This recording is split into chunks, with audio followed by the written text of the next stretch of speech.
host back on the Bossman show in its 8th year. Texas A&M Commerce, right outside of Dallas, Texas, the Metroplex. Women's basketball coach there, the Lions, Jason Burton on the show with me this morning. What's up, brother Burton? How's the weather down there in the Metroplex, man? Man, the weather's nice right now. It was cold last week, but we're good right now. Hey, now how y'all recovering from that Cowboys loss on Sunday, man? How is that going for you, We brother? going right there, huh? We're going right there after the game. You know what? It's all right. We got a bounce back week. We got the Atlanta Falcons this week, so we got a bounce back week. Well, that's why I brought it up, because we coming down and we know y'all coordinator very well, Dan Quinn. We know his plays very well, so we know what's coming. Right. We know what's coming. All right. We got different personnel now, so you ready? I hear that, man. I hear that, brother. Well, look, let me ask you off the bat, man. You all got the call up to the Southland Conference going there next year, man. Tell me about that. What's it mean for your program? You're currently D2, so how's that changed how you recruit for scholarship-wise and going up to the Southland Conference in D1 there, brother? Yeah. So, for us, scholarship-wise, we have 10 full scholarships. We can break it up however we want to. Going to the South, and we jump up to 15 full. So immediately, it increases the type of player we can get. It increases the amount of players that we can get on full scholarship, and so that allows us to drastically change how we recruit. But as far as being competitive, we're one of the best D2 programs in the country. We have been the last 3 years, and I think that translates. We're not going to a Power 5 conference right now. We're going to a conference that's very, very similar to our conference, at least the top tier of our conference. And so I think right away we'll be able to compete. And that's what we want to do. That's our goal. I think for the university, though, it's huge. It's huge as far as exposure. It's huge as far as just growth for our universities. It's the right time. It's the right time for us to do this. It's going to help enrollment. It's going to help a lot of things with our school. And so we're fired up here about that move and looking forward to it, man. Man, you're in your 8th year as a head coach. In this business, you know how it is, man. 3 to 4 years, you out of there. So tell me how it's going to be that 8 years and the university support you the way they have and have your back, man. Man, it's a blessing. It is a blessing. Definitely have had some opportunities the last few years to move or go elsewhere, but we got a good thing going on right here. And I have an incredible boss and my athletic director, Tim McMurray. Our president, Mark Rudin, is great. And it was icing on the cake when they decided to make this move to Division I. So, I can stay here and hopefully we can work out a new contract here in the near future. But it's been a blessing, man. The guy that brought me into this business, Sam Walker, he's still on campus. And so to have your mentor in walking distance, to be able to talk, to be able to vent to whatever is incredible. But the support that we have as far as women's basketball, I mean, our attendance at games is incredible. The support that we have on campus for women's athletics is huge. And so why leave a good thing when we got something going special here? No doubt, man. And I'm asking you this, brother, like last year, 14 wins during a COVID year. How was it for your team not to know when you're going to play or not, testing all the time? You shoot around, you find out we're not playing today. So how did you and your young women persevere through all those hard times last year, man? I don't think people realize how tough that year was. It was probably, postseason wise, our second best season in school history. We got a win in the NCAA tournament, had a chance to almost compete and go to the Sweet 16, but just fell a little bit short. But to do that in the COVID year when, 2 of our losses last year came with our best players out because of COVID testing. And one of those games we scheduled just because we had to meet a minimum number of games to make the tournament. So it was like, man, let's get a game in. Even if we, don't win the game, let's try to get it in.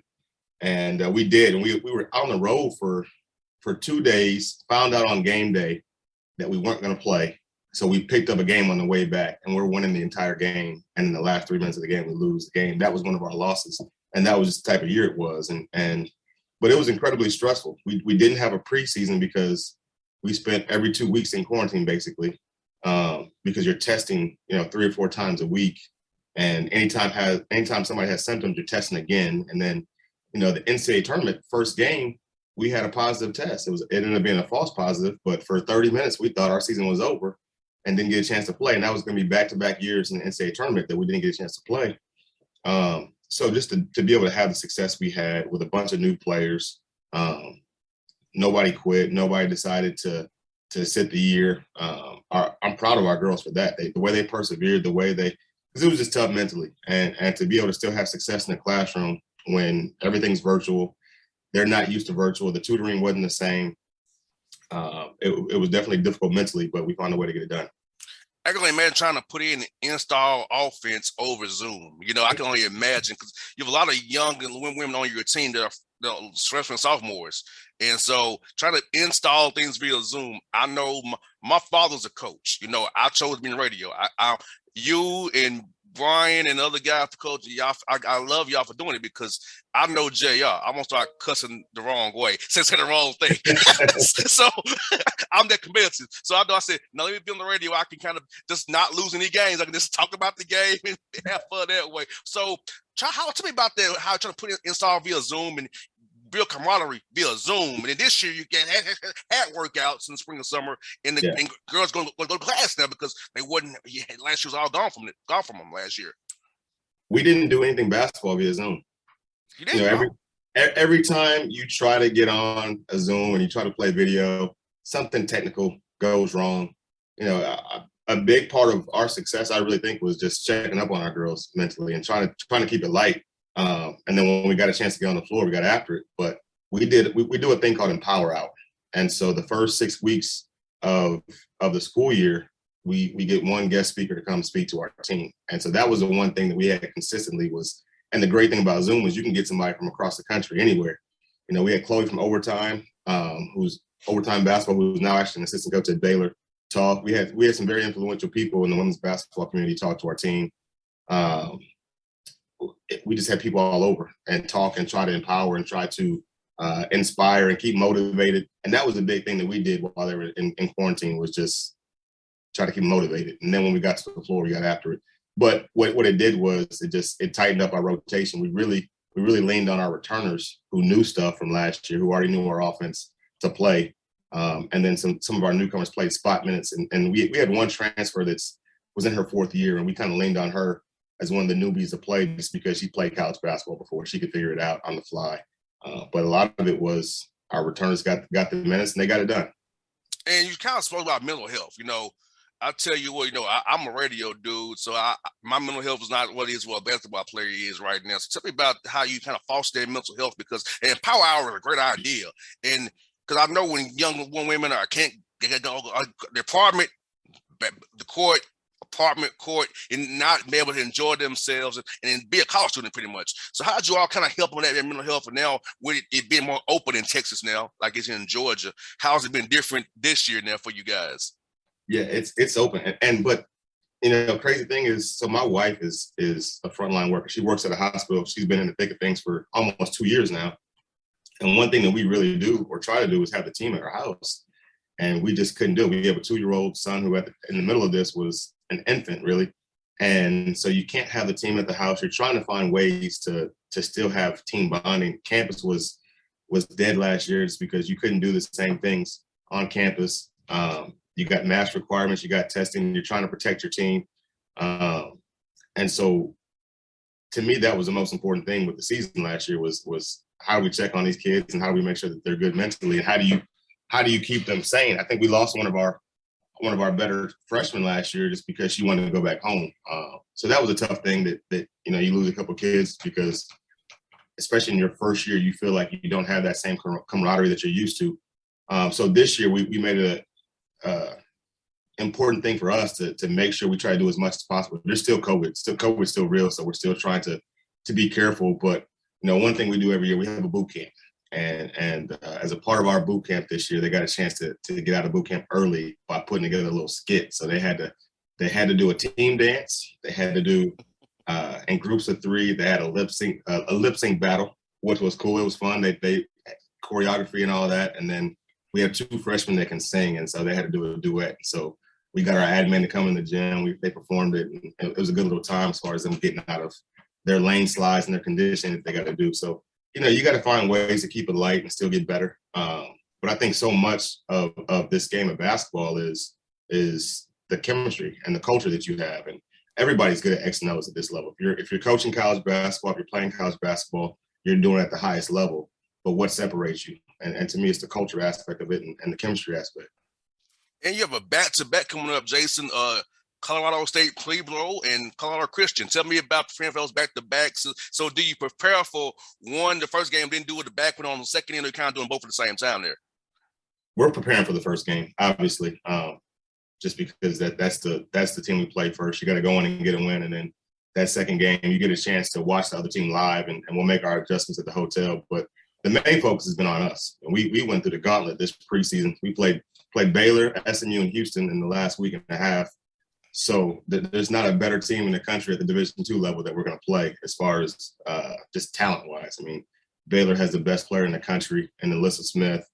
Houston is super athletic with high major bigs that they press, they run and jump, they dribble drive, and then SMU is high execution and very talented. So we got 3 different looks this preseason, which hopefully prepares us. You know, we think we've seen pretty much everything we're going to see, with the exception of some zone work, and we'll work on that in practice this week. But the thing is to continue as a team to get better with what we do.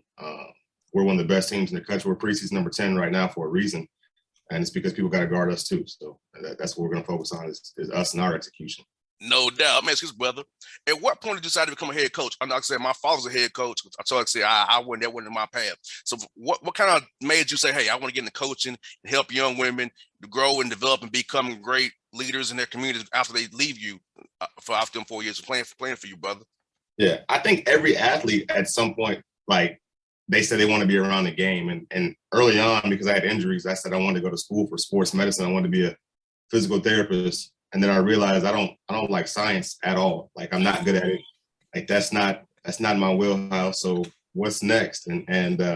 So I switched my major to business. But after my freshman year of college, me and my brother Brian, who's also a longtime college coach, we started an AAU program called Dallas Hoop Dreams. And that's how I got into coaching. And then the minute I started doing that, I fell in love with coaching. And so I decided I wanted to be a head coach in college, and I wanted to be a head coach by the age of 30. That was the goal I set out to do. And I started my career on the men's side, though. And so started here on the men's side 4 years. I went to Texas State. After my second year at Texas State, my boss got fired. And so I had a decision to make. It was continue to try to chase, assistant coaching jobs at the Division I level, or I got offered a high school head coaching job at age 27. And so took that high school job.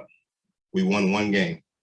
And somehow a one-win high school coach became a Division II women's head college coach at the same place I started my career. It's because of the job we did the first time around. I think they believed in me and what we were able to accomplish when I was on the men's side. And they took a shot at, bringing me back and being the women's head coach. And I won't go back. This is the women's side is for me. But I knew at an early age that I wanted to be a head coach, and was fortunate enough to have the things fall in the line like they did. No doubt. That's one for you, brother. I got this. When you come to Atlanta, brother, tell me where you left. I have to go to eat at when you in town, man. When I come to Atlanta? Yeah, I got to see what your taste is, man, when you come to town. Listen, I'm finding me a chicken and waffle spot when I come to Atlanta. I hear that. Hey, last night, chicken and waffles is gone, though. It's gone? Yeah, it's gone. I went there. I went to the men's final for Atlanta. That's probably back in like 09, 10, something like that. No, I think it was 12, 13. I think it was 12. 12, yeah. Because I was at Texas State, and that was probably the last restaurant I went to in Atlanta. Yeah. Yeah, I remember that Final Four vividly. A lot went on that weekend, I remember. A lot did go on that weekend. Yes. Hey, it's best way. This 9 years ago. I remember it like it was yesterday, 9 years ago. I remember it. Then last year, COVID stole it from us last year. I had some interviews lined up for the Final Four week. I'm like, it messed up my whole flow. I had some interviews booked that I lost. I'm like, dadgum COVID. But it happened on my birthday, Jason. Like March 11th is my birthday. That's crazy. So forever, I know COVID hit on my birthday. So we're sitting on the bus. We had just finished practice for NCAA tournament first round. We're already at the tournament, and we're on the bus headed back to the hotel, and I get the phone call after we finished practice, shut down. But I knew, like, the day before, just sitting in the hotel room, I'm watching Rudy Gobert, and and all that he tested positive for COVID. I'm like, something's about to happen. It's about to get shut down. And was hoping and praying it didn't happen, but then you just kept seeing thing after thing. That day conference tournament shutting down, and then it happened. So yep. So forever I know 2020, my birthday was the day COVID hit for real, March 11th. So I cannot forget that the rest of my life. So my birthday was known as the COVID day, I guess. Well, hopefully this year's a lot better. This one coming up. Hopefully we, people get vaccinated or whatever, and this thing kind of goes away, and we can move on to some form of normal life. Yeah, prayerfully. I miss the road. I love the road, but I miss the road. So getting back on the road this year has been good. I'll be in Huntsville tonight, Alabama A&M and Tennessee State tonight. Tomorrow I'll be in Nashville, Alabama State, and Vanderbilt. So I'm back. I'm see what we got going, man. It's here. I'm excited, man. I was talking to my wife this morning. My wife's a basketball junkie. She played college basketball too. And she's like, man, I got South Carolina women tonight. I got Michigan State, Kansas, and Duke, Kentucky, and it's here. So it's fun. It's the best time of the year right now, man. But hey, between football and basketball, you can't go wrong right now. And you know what? I cannot wait until February when it slows down after the All-Star game for the NBA. So I can just ride on out to April. Now the Hawks are struggling right now, so who knows? But hey, man, Steph Curry went nuts on the Hawks last night. Well, the Hawks don't stop nobody. That's not surprising. But 50? I mean, 50. Well, the thing about it is this, the Hawks, you got too much of a good. You got too many guys who want to play. Then too many guys who aren't defenders either. So with Golden State, you can't really hide Trae Young.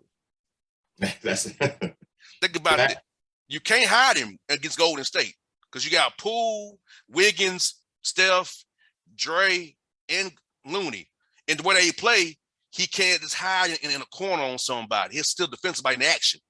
It's almost like Steph takes it personal too, like just to remind y'all who did it first. Like who? Yes. Or they're shooting the 3-ball.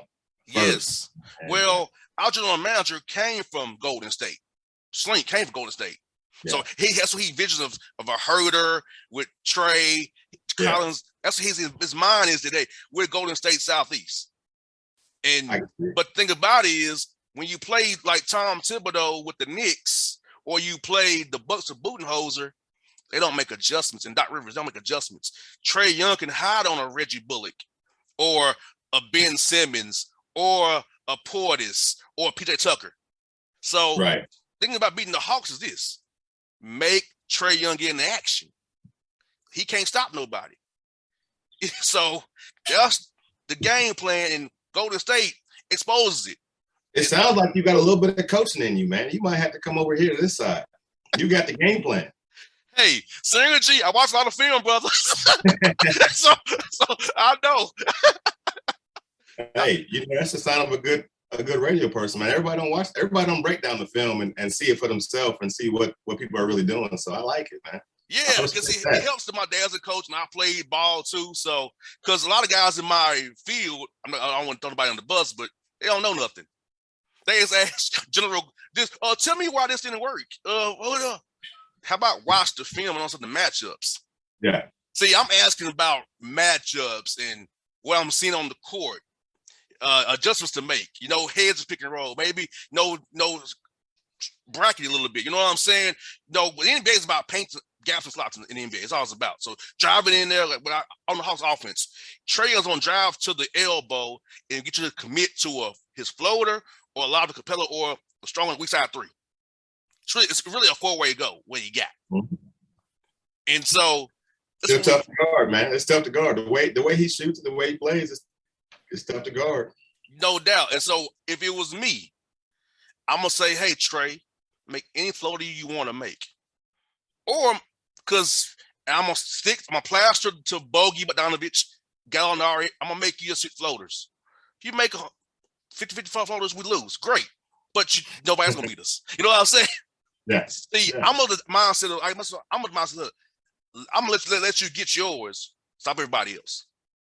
That's the way I would do if I'm coaching. You got to figure out at that level. You got to figure out what you're okay with. Yes. How you're performing. And if that's the game plan, if everything else happens, then Yes. you're good. Yes, I will live with Trae Young hitting floaters all game long, rather than him hitting threes.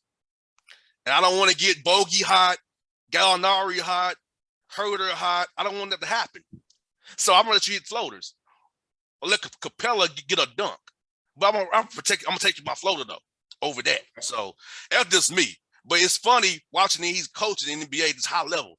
They just, like I said, Budenholzer in Milwaukee, Jenkins with Memphis, Doc Rivers in Philadelphia, Thibodeau with the Knicks. They just play a system, no matter who it is. And in the playoffs, that gets you in trouble. So who's your favorite coach in the league right now? I actually like Kerr. He makes adjustments. I like Kerr because he makes adjustments. I also like my man in the Clippers, Lou. Lou makes adjustments too. Lou does what he's based on who he's playing. You know, a lot of people didn't give Lou his respect when he won with Cleveland. They just said, "Oh, you got LeBron." Nah, Taki coach. You can coach. Taki coach. It's just that, you know, what blows our mind is like certain teams like Rick Carlisle does not make adjustments. They just play my system. You can't do that because in the playoffs, they don't get you beat. Like the Bucks won because Durant's toe. They caught a break, okay? And Trae Young ankle got hurt because he don't make it. Because remember, Bud coached the Hawks, man. So I remember it. He'll make adjustments. It's the same thing. If you watch the Memphis Grizzlies and the Bucks, it's the same offense. Because Jenkins came from Milwaukee. I'm like, right. So I'm like, okay, it's the same thing, Jason. So like, bro, I know you get in your coaching world, but I'll be watching film on Synergy, brother. I watch film, so I know what's going on, man. So I'm asking the questions. I'm like, I don't watch the film. I know what you're doing. So you didn't watch us before the show? I got questions about us. How would you guard us? You see, next time we get on, film, yeah, I gotta watch your film. Yeah, next time we get on, I gotta ask you. Yeah, I gotta watch your film. Yeah, I gotta watch it. Yeah, I gotta go see you watch your film, brother. I would do that because I love being in that dark room here on my laptop while watching the film. I love it, man. I enjoy it. And it's funny. My father's 81 years old, still watching film. If it's in you, it's in you, right? Yeah.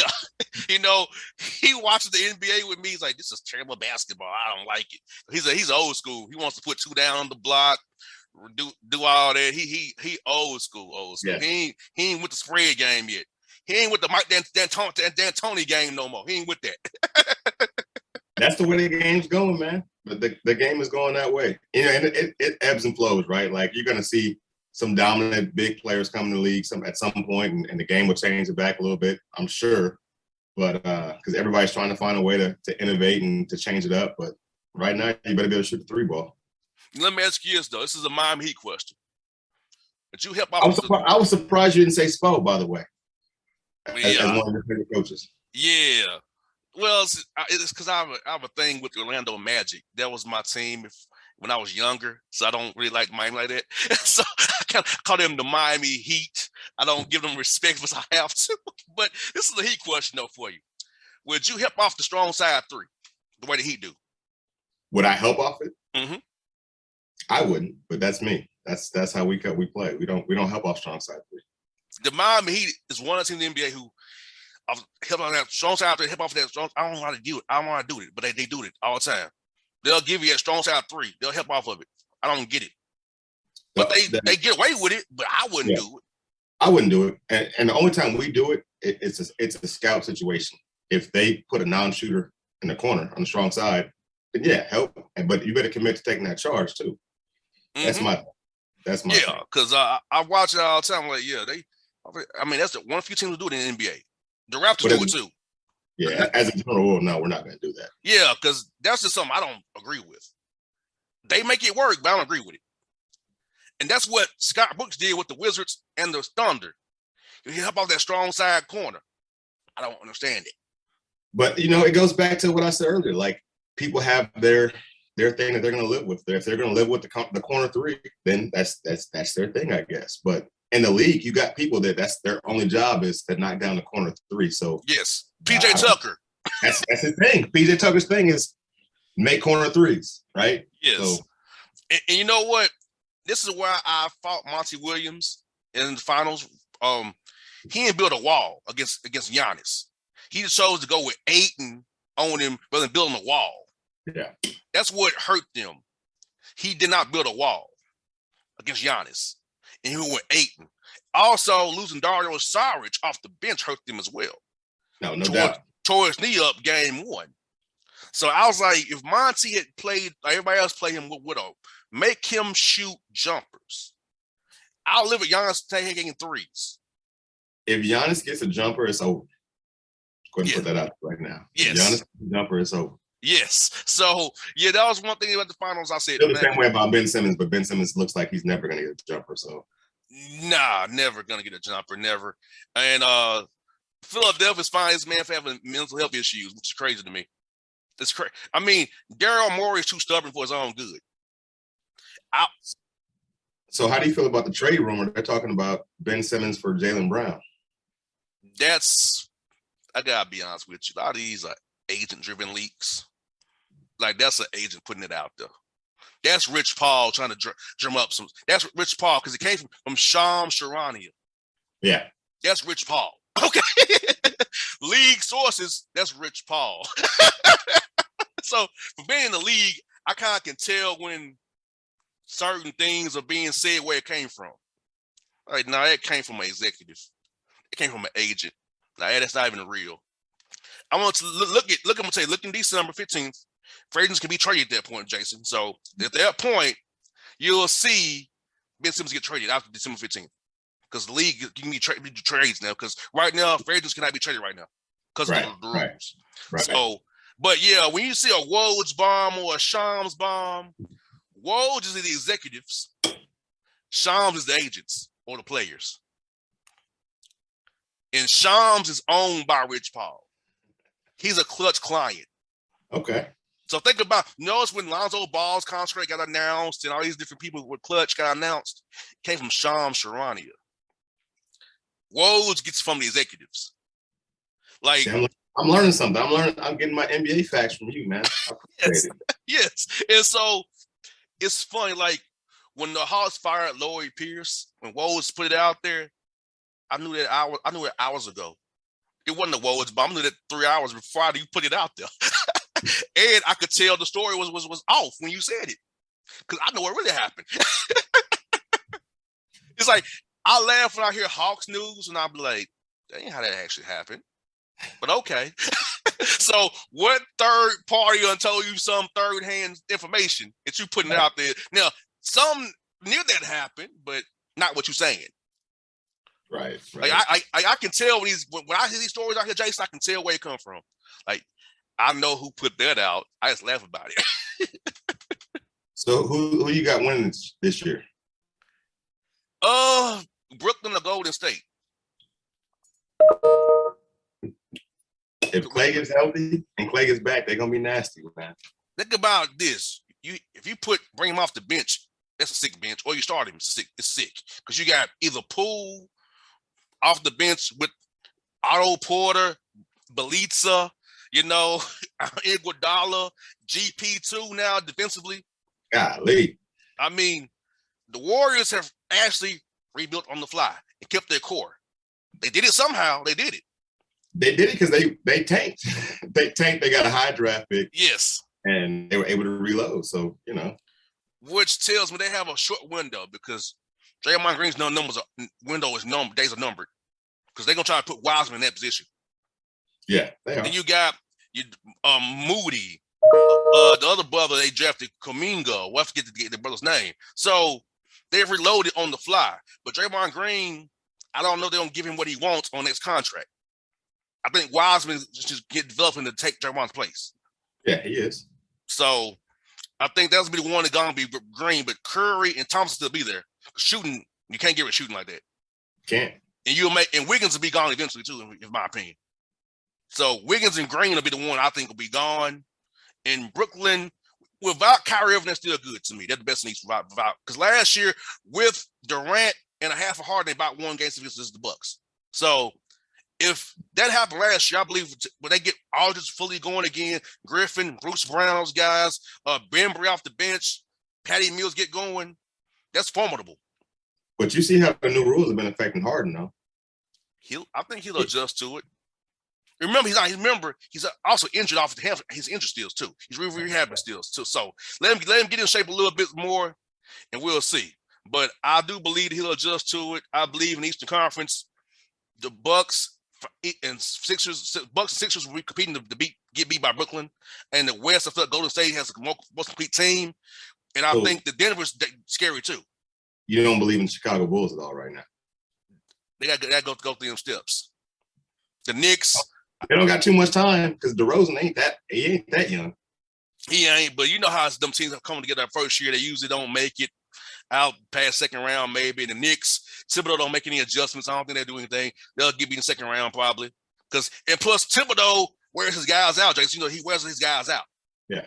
Like, we call him in the NBA the knee killer. It's his nickname, the knee killer. And Kemba Walker, Derrick Rose, Stockholm Syndrome. Y'all got bad knees. He gonna destroy your knees. Bro, they playing Philadelphia on ESPN up by 20. Why are your stars in the game still with 2 minutes to go in the fourth quarter? I saw who was that? On IG, man. They were talking about what is his name? He's always commenting on the videos, but he was like talking about how they doing this in Chicago. No, it wasn't the Knicks, it was Chicago though. They were up 20, still full court pressing, getting steals. I'm like, okay. That's a Thibodeau type deal though. And remember, I remember 2012, I was coming from a Hawks playoff game, and Derrick Rose got injured. It was up by 14 in the fourth quarter against whoever was playing towards ACL. Look, bro, if you lose that kind of lead in the fourth quarter up by 14, you should lose that game. But you got your main man hurt. He ain't been the same ever since. People in the league, this is what people in the league say, we have no idea why Derrick Rose goes back to his man who hurt his career, the way he hurt his career. Tibbs ruined that man's career. He would have been special for Tibbs destroying him the way he did, running him to the ground. And he likes him though. He went back to play for him. So yeah, Stockholm Syndrome. Stockholm Syndrome. If you got my ACL tore and my meniscus tore, I wouldn't talk to you ever again in my life. I don't know you. Who are you? You killed my knees, man. The knee killer himself, Tom Thibodeau. Hey, he's a great guy. I love to talk to the man. I would not want to play for him though. I value my ACLs, my MCLs, my PCL. I value my knees. I value my ankles. I value my legs. I don't want to be visiting James Andrews, Alabama for surgery because of you. Yeah. Yes, sir. Hey, man, this has been fun, brother. Hey, I'm telling you, hit me up. You want to know if it's not the NBA? I got you. I give you the Bossman bomb. Forget Woj. I got you.